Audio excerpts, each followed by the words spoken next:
네, 우리 인사드리고 오늘 시편 강의 시작하겠습니다. 인사하겠습니다. 안녕하세요. 네, 안녕하세요. 네, 오늘 벌써 수요일입니다. 네, 수요일입니다. 시간이 너무 빠른 것 같아요. 그잖아요? 아, 네, 맞습니다. 오늘은 네, 이리저리 바빴습니다. 바빴죠. 예, 네, 그래서 좀 늦게 찍고 있는데 영상 퇴근 시간인데 저희가 이제 영상을 찍고 있습니다. 야근하고 있습니다. 예.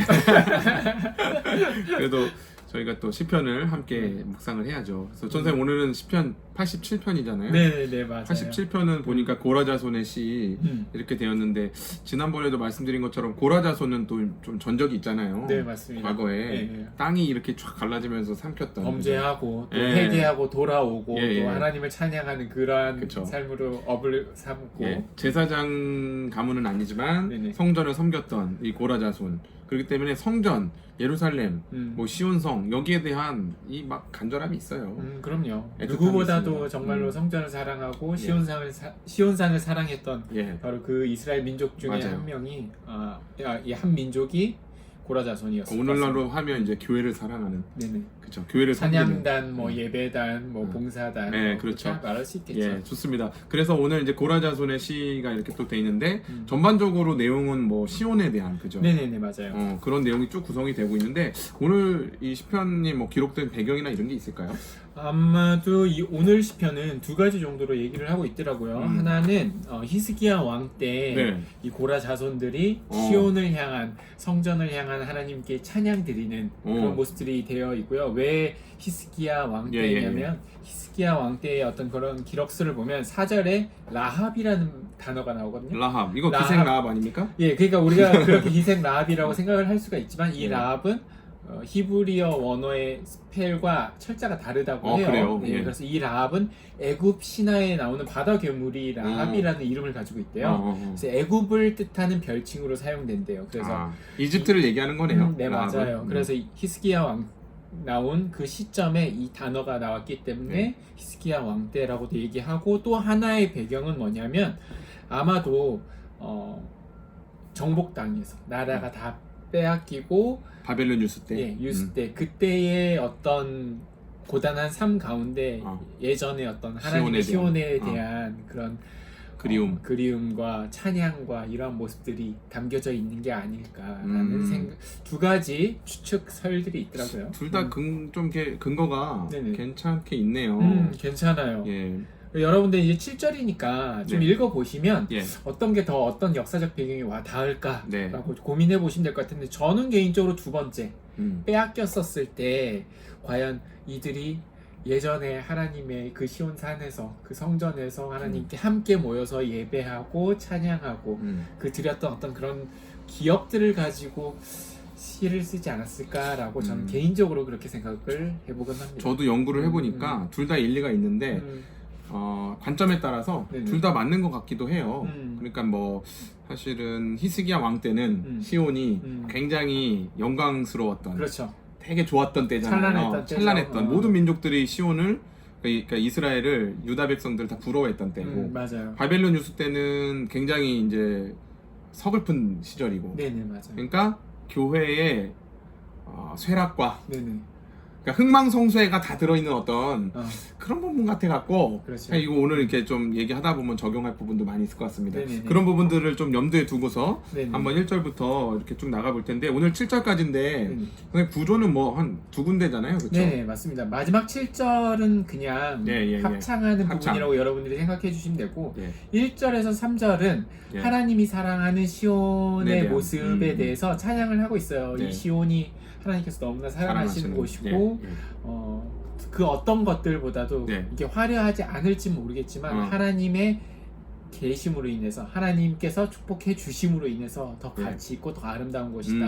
어찌 그리 아름다운지 모르겠습니다. 라고 하나님이 사랑하는 시온이라고 생각을 하시면 되고요. 네. 그리고 4절에서 6절에 보면은 하나님께서는 또 이 시온에서 무엇을 하시느냐, 우리 이스라엘 백성뿐만 네. 아니라 모든 인류, 여기 보면 동서남북 이 등장하는- 지명의 어떤 나라들이 다 나와요. 등장하죠. 여기에 이제 뭐 라합, 애굽, 바벨론, 뭐 블레셋, 두스, 네. 이렇게 동서남북에 있는 모든 나라의 지명을 이야기를 하면서 모든 사람들도 하나님은 능히 사랑해 주신다. 우리나라뿐만 아니라 능히 사랑해 주시는 그런 사랑의 하나님의 모습을 또 찬양해주고 있습니다. 아 좋습니다. 그러면 뭐 두 구조가 이제 1절 3절 그 다음에 4절 6절 7절을 합창 이렇게 나오는 건데 맞습니다. 고라자손이 왜 이 시를 이렇게 지어 불렀을까 한번 구체적으로 좀 내용을 좀 보겠습니다. 전사님 말씀하신 것처럼 1절에 3절은 사랑받는 시온의 모습이잖아요. 네네, 맞아요. 1절에 보니까 그의 터전이 성산에 있으며 이렇게 돼 있어요. 하나님의 터전이 시온에 있다 이렇게 얘기를 하고 있는 거거든요. 네, 맞아요. 어떻게 보면 터전이라는 거는 거처, 그죠? 하나님이 거하시는 곳. 네. 이제 이런 표현이에요. 뭐 쉽게 말해서. 그래서 뭐 우리나라도 옛날에 그 역대 대통령들이나 아주 뭐 국가에 혁혁한 공을 세운 분들은 뭐 누구누구 생가 이런 거 하잖아요. 맞아요. 그런 것처럼 사람에게도 그런 어떤 생가, 터를 뭐 이렇게 개발하고 뭐 거기 관광지로 만들고 하는데 하물며 이 하나님께서 계신 곳이다. 하나님의 성전이 있는 곳이다. 이런 표현은 굉장히 시온에게는 아주 좋은 그죠? 그런 맞아요. 영광스러운 표현이잖아요. 근데 사실은 이 시온이 다윗이 그때 이제 여부스 족속을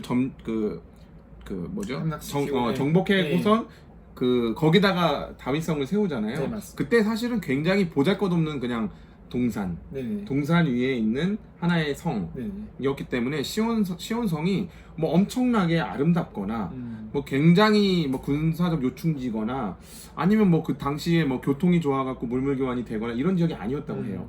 심지어는 물이 부족해갖고 그 예루살렘 성 앞에 보면 기흔 시내 있잖아요. 맞아요. 기흔 시내에서 물을 길어다 써야 될 정도로 교통도 불편하지, 물도 없지. 그렇다고 뭐 사실은 뭐 경관이 좋거나 뭐 이런 것도 아닌 아주 보잘것없는 곳이었다라는 거. 그걸 보면 아 정말 하나님의 성전이 있기 때문에 시온은 유명해진 거다. 네, 이렇게 좀 볼 수 있는 것 같아요. 네네, 그렇게 찬양을 하고 있는 것 같아요. 그래서 2절도 막 그러잖아요. 야곱의 모든 거처보다도 시온의 문들을 사랑하십니다. 하나님께서는 야곱의 모든 거처는 여기서 좀 부정적인 이미지로 쓰여가지고 그렇죠. 되게 좀 세속적으로 아까도 말씀해 주셨지만 세속적으로 굉장히 터가 좋고 높다랗고 빛이 나고 뭐 풍수지리가 너무 좋은 그런 곳에 지어져 있는 성보다 시온의 문들, 즉 하나님께서 거처하시는 여기 보면 문들이라고 되어 있는데 여기 보면 이제 이거 하나의 어떤 문학적 기법이죠. 이 작은 문을 통해서 점점 이렇게 확장해 나가는 제휴법이라고 이렇게 표현을 하는데 그래서 시온의 문들, 그러니까 시온 성을 이렇게 하나님께서 더 사랑하시는도다라고 이렇게 찬양을 하고 있습니다. 그냥 하나님은 왜 이렇게 시온을 사랑하셨을까 이렇게 생각을 해보면 뭐 이사야 선지자도 이런 말씀을 하잖아요. 여러분 좀 잘 아시는 말씀인데 말일에 여호와의 전에 산이 모든 산 꼭대기에 굳게 설 것이요. 그러니까 시온이 모든 산들 위에 설 것이다. 낮은 820m밖에 안 되는 해발 동산인데 그런 산이 모든 산 위에 설 것이고 모든 작은 산 위에 뛰어나리니 만방이 그리로 모여들 것이라 많은 백성이 가며 이르기를 오라 우리가 여호와의 산에 오르며 야곱의 하나님의 전에 이르자.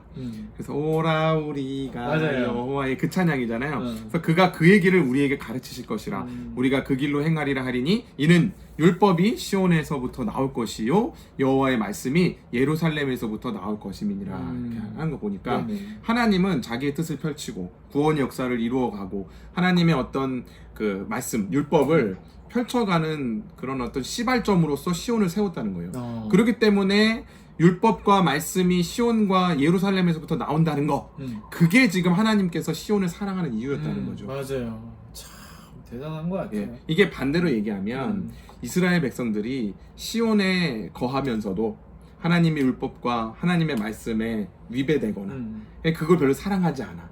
하나님 중심으로 살지 않아. 너무 익숙하다 보니까 그렇게 만약에 그렇게 된다 그러면 사실 시온은 의미가 없는 거죠. 하나님의 율법과 말씀이 시작되는 곳, 하나님의 구원 역사가 시작되는 곳이기 때문에 시온을 하나님이 사랑하셨다는 거예요.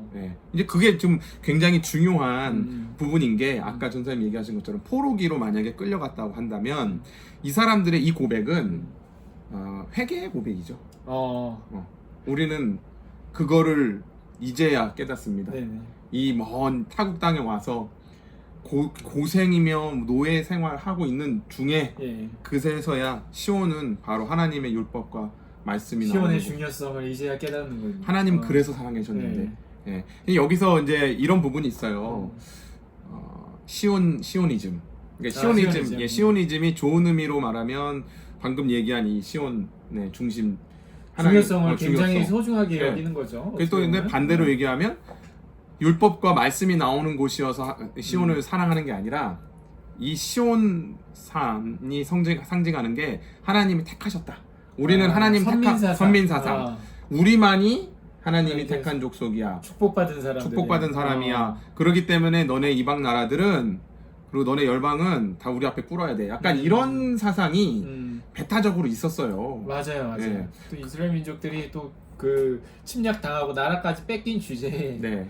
또 이런 자기 그렇죠. 여전히 우리들은 잘났어. 그렇죠. 이런 생각들을 또 가지고 있긴 했었죠. 맞아요. 저는 이제 1, 2, 3절에 이렇게 보니까 이런 거 보면서 아까 제가 그 두 가지, 배경을 예. 말씀드릴 때 두 번째 예, 같다라고 예. 얘기를 했잖아요. 예. 그러니까 저도 이제 동시에 이렇게 얘기를 하면서 그런 생각을 합니다. 이걸 보면서 야, 그러니까 지금 터전이 성산이 시편 기자가 딱 쳐다보니까 별 볼 일 없는 거죠. 왜냐하면 침략 당해가지고 무너졌을 성은 테니까. 반파되어 있고 뭐 형편 없는 거예요. 그럼에도 불구하고 이 시인의 어떤 시선 안에는 저 시온의 그 성산이 귀한 이유는 하나님께서 그곳에 거하셨던 곳. 그렇죠. 예전에 그 기억들도 기억나는 거죠. 아, 저 성전이 있었는데 예전에 우리 함께 다 하나님을 찬양하고 믿는 사람들끼리 예배하고 다윗 왕과 솔로몬 왕 때 어떻게 예배를 드렸을까 이런 기록들과 네. 어떤 얘기들을 듣지 않았겠습니까? 네, 그렇죠. 너무나 이러한 것들에 대해서 그립기도 하고 찬양하기도 하고 영광스럽다고 말하기도 하고 네. 이랬을 것 같아요. 맞아요. 저는 이런 거 보면서 그런 생각이 들어요.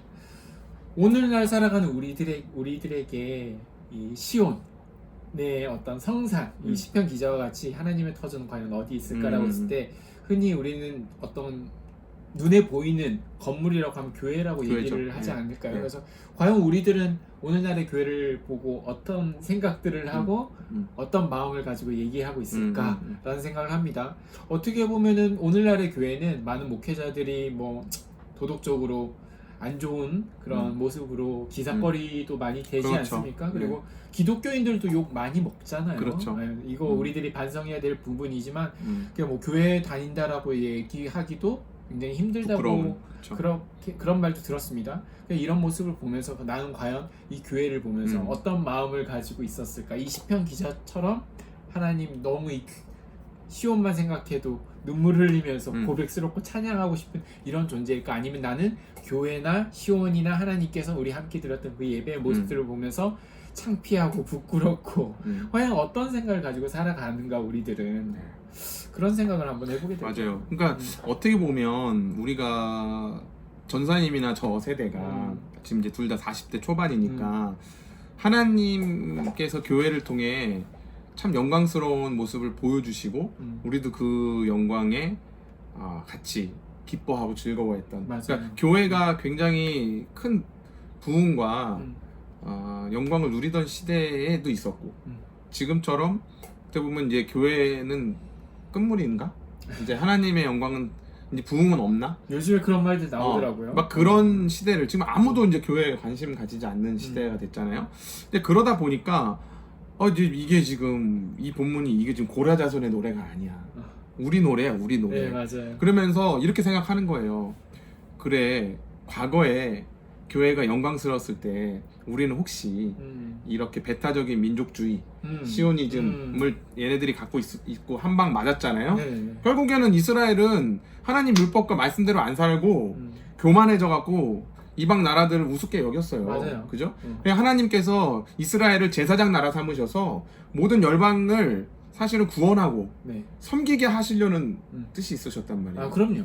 그럼 뭐냐면 그거는 위에서 높은 위치에 가서 찍어 누르는 게 아니라 야, 교회 다니고 예수 믿으면 이렇게 형통해지고 이렇게 높은 자리에 올라가고 이렇게 성공하고 이렇게 사업이 잘 되고 이런 거야 라고 해서 제국주의적인 전도를 하는 게 아니라 섬기고 맞아요. 사랑하고 하나님의 뜻대로 사는 건 저런 거구나 이걸 보여주면서 안 믿는 사람들이 교회로 와야 되는 건데 지금 그 부분에서 실패한 거잖아요. 그래서 그런지 4절에서 6절 말씀이 진짜 뼈를 때립니다. 맞아요. 여기서 보면 하나님께서 4절에도 라합과 바벨론이 나를 아는 자 중에 있다. 그리고 블레셋. 블레셋과 두루, 구스여 이것들도 거기서 났다. 그러니까 이 5개 나라가 다 똑같이 그것은 하나님으로부터 나왔다. 그래서 5절에 이렇게 말합니다. 시온에 대해서 말하기를 이 사람 저 사람이 다 거기서 났다. 하나님 말하리니 지존자가 친히 시온을 세우리라 하는도다. 여호와께서 민족들을 등록하실 때에는 그 수를 세시며 이 사람이 거기서 났다 하시리로다. 이 말은 뭐냐면 결국 하나님께서 모든 사람들을 시온에서 났다고. 네, 시온에서 났다고 인정해 주시고 또 사랑해 주신다라는 그런 말씀이시죠. 말씀하셨던 것처럼 배타주의, 민족주의가 아니라 하나님은 항상 우리 모두를 향한 그 사랑의 그 마음을 보여주고 있는 것 같습니다. 그렇죠. 그러니까 이제 우리가 먼저 예수 믿었다고 해서 우월할 것도 없고 사실은 안 믿는 사람들을 보면 신자의 입장에서 부족한 점 보이죠. 네네. 그죠? 어떻게 저렇게 살지? 또 도덕적으로 부족한 부분도 보일 수 있고 또 사람의 성향에 따라서는 정죄감이 막 생기는 경우도 있을 거예요. 맞아요. 근데 우리는 그런 방식으로 안 믿는 사람들을 혹시 대하지 않았나? 우리 가족 중에 그런 사람들을 또 그렇게 대하진 않았나? 이런 생각들을 반성하게 되는 거예요.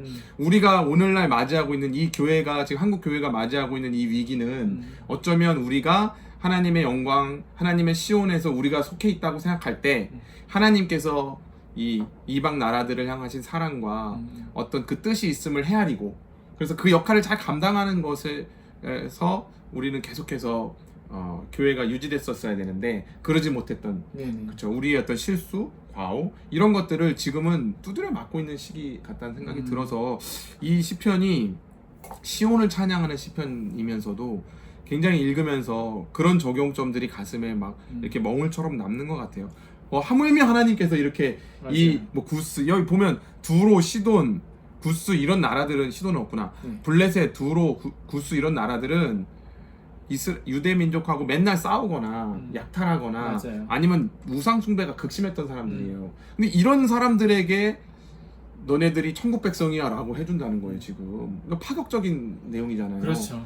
이게 지금 굉장히 시오니즘에 심취해 있는 사람들에게는 굉장한 쓴 어떤 하나님의 직원이에요, 직원. 아마도 그 요나 같이 요나 그렇죠. 그랬잖아요. 하나님께서 자기들의 원수인 나라를 심판할 거니까 회개하라. 이거 하기 싫어가지고 요나 대강전하지 않습니까?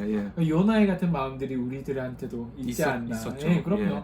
그리고 한국 사람들이 되게 차별을 잘해요. 그렇죠. 굉장히 배타적이고 민족주의 경향이 심한 게 저희들 한국 사람이 아닌가 그런 생각들을 많이 하고 저는 또 그런 생각들을 해요. 차별이나 어떤 배타주의 이런 걸 생각하다 보니까 믿는 사람들 간에도 이런 배타적이고 차별적인 모습들이 있지 않나. 그래서 우리 사람들 그런 단어가 있잖아요. 끼리끼리. 교회 안에서도 보면 끼리끼리 이렇게 모여서 노는 거 좋아하고. 그렇죠. 하지만 우리 항상 깨달아야 되는 게 하나님은 모든 사람을 사랑한다라는 거. 그리고 하나님을 우리가 사랑한다라고 고백하는 것은 그런 하나님의 성품을 담는 거 아닙니까? 내 이웃은 내 몸과 같이 사랑한다라는 게 이런 배타적이고 편협한 나의 어떤 인간적인 이런 사고를 넘어서 우리가 모든 사람을 또 사랑하고 동일하게 사랑해 줄 수 있는 그런 모습들이 우리에게 필요하지 않나라는 생각을 해보게 됩니다. 맞습니다. 제가 페이스북을 이제 하니까 가끔 이렇게 보면 친구 전사님들이나 목사님들이 있죠. 어떤 목사님이 뭐 글을 하나 올렸는데 가슴 아픈 얘기를 올렸어요. 그분은 되게 이제 복음을 전도하는 복음 전도자로서의 목회를 하세요. 또 교회 사역을 하는 게 아니라 그래서 학교에도 이제 출강을 하면서 안 믿는 애들을 가르치기도 하고 그러면서 대학교에서 가르치다가 이제 예수 전하는 거예요. 복음 전하고 해서 아이들이 그걸 받아들이고 그 예수님 영접하고 결신을 하면 지역에 있는 교회로 연결을 해줘요.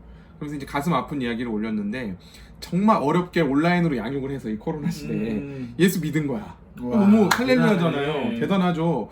그래서 지역 교회를 이제 참석해보라고 했는데 갔는데 이제 이 친구가 머리가 좀 염색했었나 봐요.